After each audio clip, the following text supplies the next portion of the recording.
Hello everyone. നമ്മൾ ഇന്ന് നോക്കാൻ പോകുന്നത് പാർട്ട് 3 വീഡിയോ ആണ്. കാര്യവട്ടം ക്വസ്റ്റ്യൻസിന്റെ ക്ലാസ് ആണ്. Chemistry related entrance questions. Okay. End product of the hydrolysis of XeF6. XeF6ന്റെ എൻ പ്രോഡക്റ്റ് എന്ന് പറയുമ്പോൾ ജസ്റ്റ് ഇതൊക്കെ നമ്മൾ ബൈ ഹാർട്ട് ചെയ്ത് വെക്കേണ്ട കുറച്ച് കാര്യങ്ങളാണ്. XeF6 plus on hydrolysis means H2O. H2O gives എങ്ങനെ വരും? XeO3. ഈ ഫ്ലൂറൈഡ് മാറിയിട്ട് അവിടെ ആര് വരും? നമ്മുടെ ഓക്സിജൻ വരും. XeO3. ഇവിടെ 3H2 ആണേ. പിന്നെ കൂടെ ഉള്ളത് ആരായിരിക്കും? 3 hydrogen fluoride, 3HF. So answer എന്ത് വരും? Answer will be XeO3. XeO3 ആണ് answer. Okay, XeO3 is the answer. But identify the gas which is readily absorbed by activated charcoal. Options: hydrogen, nitrogen, carbon, sulphur dioxide.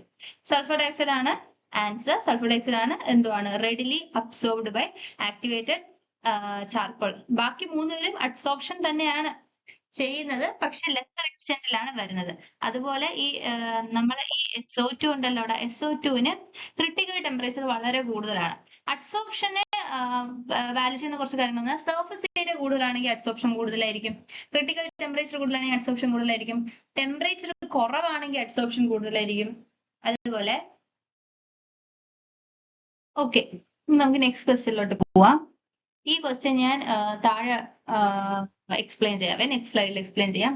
ഈ question നോക്കിക്കേ. The ionic radio of A+ and B- are given. The coordination number of each iron is.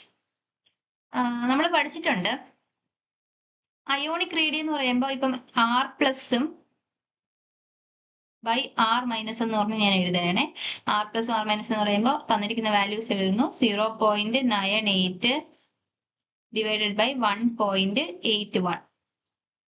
അതിൽ 10⁻⁻10ഉം 10⁻⁻10 common ആയതുകൊണ്ട് cancel ആയി പോകും. ഈ answer നമുക്ക് ഏകദേശം കിട്ടുന്നത് 0.541 എന്ന് കിട്ടും. 0.541 എന്ന് പറഞ്ഞ് കിട്ടും. സോറി, ഒരു മിനിറ്റ്, നിങ്ങൾ ക്ലിയർ ആയിട്ട് എഴുതരാം. നമുക്ക് ഈ ആൻസർ നമുക്ക് ചെയ്യുമ്പോൾ ഏകദേശം വാല്യൂ കിട്ടുന്നത് ഇങ്ങനെയാണ്. 0.541 എന്ന് പറഞ്ഞ് കിട്ടും. ഈ 0.541 എന്ന് പറഞ്ഞാലേടാ നമ്മൾ പഠിച്ചിട്ടുണ്ട് 0.432 to 0.732. 0.732 ഇതിന്റെ ഇടയിലായിട്ട് ഇതിന്റെ റേഞ്ചിൽ വരുന്ന അയോണിക് റേഡിയുടെ കോർഡിനേഷൻ നമ്പർ നമ്മൾ പഠിച്ചിട്ടുണ്ട്. ആ കോർഡിനേഷൻ നമ്പർ 8 ആണ്, സോറി 6 ആണ്. ഓക്കെ, മനസ്സിലായോ? അയോണിക് റേഡി തന്നിട്ട് നമ്മൾ അയോണിക് റേഡി കണ്ടുപിടിക്കുന്നു. അപ്പൊ നമുക്ക് ഓരോ കോർഡിനേഷൻ നമ്പറിന് ഇപ്പൊ ഒക്ടാഹെഡ്രൽ, ടെട്രാഹെഡ്രൽ, അതിനൊക്കെ നമുക്ക് ഒരു റേഞ്ച് തന്നിട്ടുണ്ട്. ആ റേഞ്ചിൽ കറക്റ്റ് ആയിട്ട് പറഞ്ഞത് 6 ആണ്. ഓക്കെ, ഇതൊരു ഇമ്പോർട്ടന്റ് ക്വസ്റ്റ്യൻ ആണ്. ക്വസ്റ്റ്യൻ വന്നിട്ട് ഇതാണ് നമ്മുടെ question. The electron affinity and ionisation potential of iodine are respectively given. Electron negativity of iodine. അപ്പൊ നിങ്ങൾ അതിൽ നോക്കേണ്ടതെന്ന് പറഞ്ഞാൽ electron negativity is equal to arithmetic mean of ionisation energy and electronic affinity. അപ്പൊ നമുക്ക് ആൻസർ എങ്ങനെ വരും? നമുക്ക് ആൻസർ വന്നിട്ട് 3.42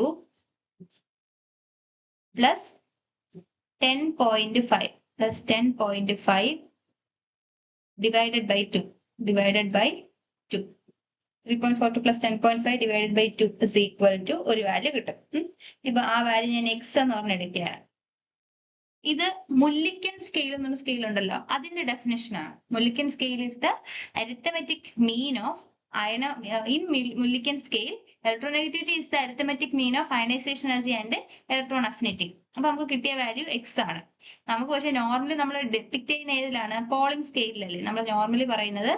പോളിംഗ് സ്കെയിലാണ്. അപ്പൊ എന്താണെന്ന് അറിയാവോ? അപ്പൊ ഈ ആൻസർ ഉണ്ടല്ലോ എക്സിന് ഡിവൈഡഡ് ബൈ 2.8 കൊണ്ട് ചെയ്യുമ്പോൾ നമുക്ക് എന്ത് കിട്ടും? പോളിംഗ് സ്കെയിലിൽ ആ വാല്യൂ കിട്ടും. ഓക്കെ, 2.8 കൊണ്ടുമ്പോൾ പോളിംഗ് സ്കെയിൽ ആ വാല്യൂ കിട്ടും. ഓക്കെ ആണല്ലോ. ഇമ്പോർട്ടന്റ് ക്വസ്റ്റ്യൻ ആണ്. APV ആണ്. ഇതെല്ലാം PYQs ആണ്. കുറച്ചും കൂടെ ഇമ്പോർട്ടന്റ് ആയിട്ട് എനിക്ക് കുറച്ചും കൂടെ ക്വാളിറ്റി ഉള്ള ക്വസ്റ്റ്യൻ ആയിട്ട് തോന്നിയത് ഈ ക്വസ്റ്റ്യൻ ആണ്. അടുത്ത ഒരു ക്വസ്റ്റ്യൻ ഇല്ല, ഒരു ഇൻഫർമേഷൻ ആണ്. നോർമലി ലൂമിനസെൻസ് ഒക്കെ കാണിക്കുന്നത് ആരാണ്? എന്തുവാണ്? പാർഷ്യലി ഫിൽഡ് എഫ് ഓർബിറ്റൽസ് ആണ്. ഇപ്പൊ ഇവിടെ നിങ്ങൾക്ക് നോക്കുമ്പോൾ മനസ്സിലാവും, ഇവിടെ എന്തുവാണ്? The lanthanide does not show luminescence. എന്തുകൊണ്ടാണ്? La3 ആ empty 4f ഓർബിറ്റലാണ്, meaning there are no electrons to undergo എന്തുവാണ്? എമിഷൻ. അതുപോലെ തന്നെ ലുട്ടീഷ്യവും കാണിക്കത്തില്ല. അപ്പൊ ആൻസർ എന്തുവാണ്? La3+ഉം ലുട്ടീഷ്യവും Lu3+ഉം ലൂമിനസെൻസ് കാണിക്കത്തില്ല. Okay, thank U.